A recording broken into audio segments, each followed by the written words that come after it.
Hello, everybody. It's Alessandro from Innovate with Impact, hashtag small relief. I'm here with Matt today. Hey, Matt. Hey, Alessandro. How are you? I'm good. Thank you so much. How are you? I'm very good too. Listen, thank you so much for taking the time today. I really appreciate it.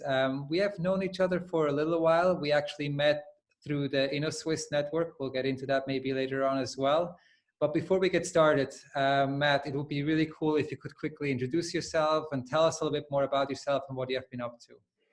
Thanks.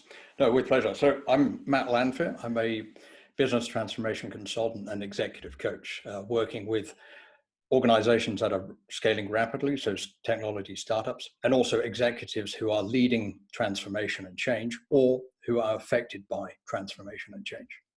Mm-hmm.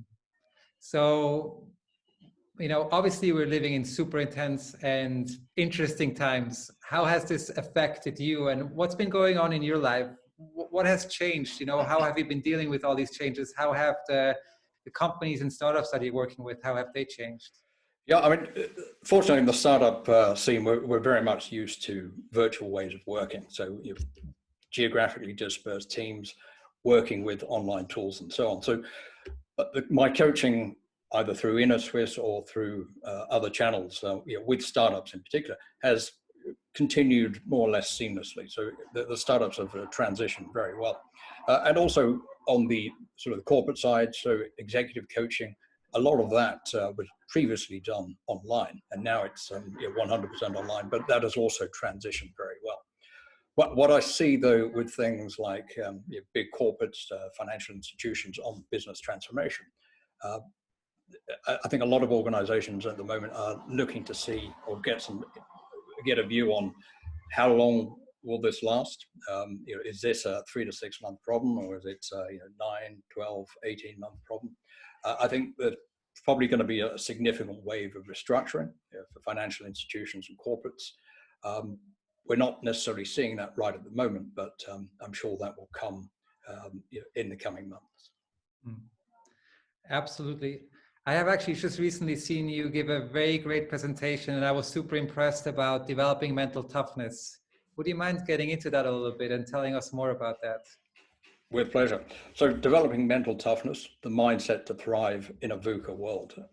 It's all around what can we do as individuals and organizations to increase performance, resilience, and well-being, and looking at different dimensions of a person, so physical, mental, and emotional levels.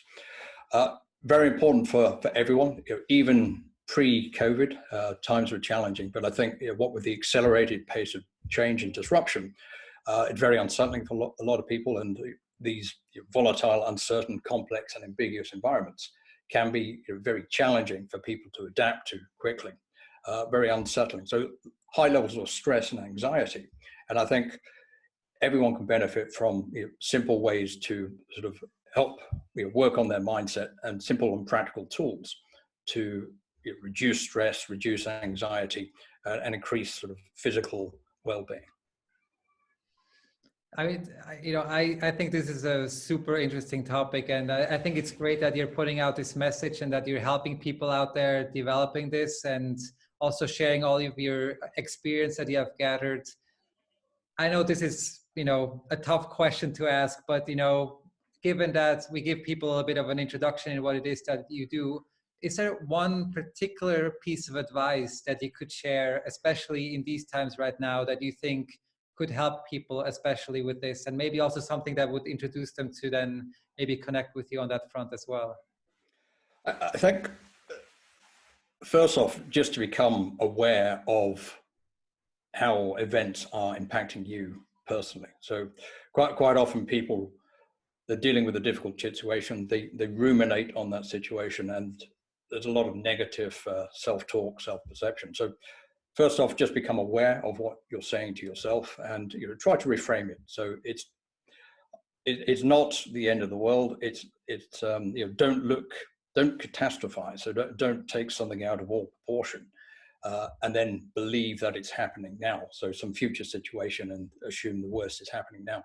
So become aware of the situation, and then try and sort of ground yourself. So bring yourself back to present, and everyone has their own unique way of doing that. It can be, for some people, sport. For others, talking to people.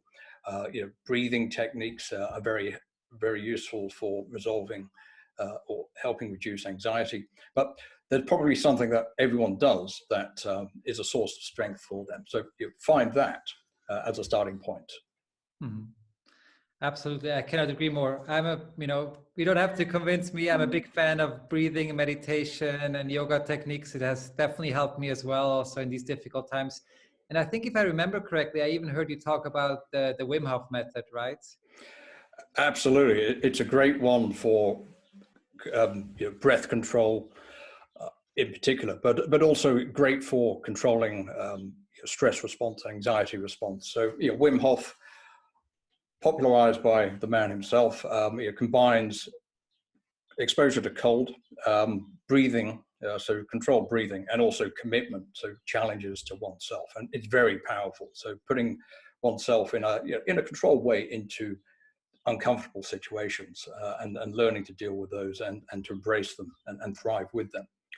And there's also, Wim Hof has some great practical tools on the website particularly around breathing. But there's also another great site, unbeatablemind.com, which was set up by a former Navy SEAL commander. And they have a training program developed by a chap called Mark Devine at unbeatablemind.com, which focuses on goal setting, arousal control, visualization, and positive self-talk.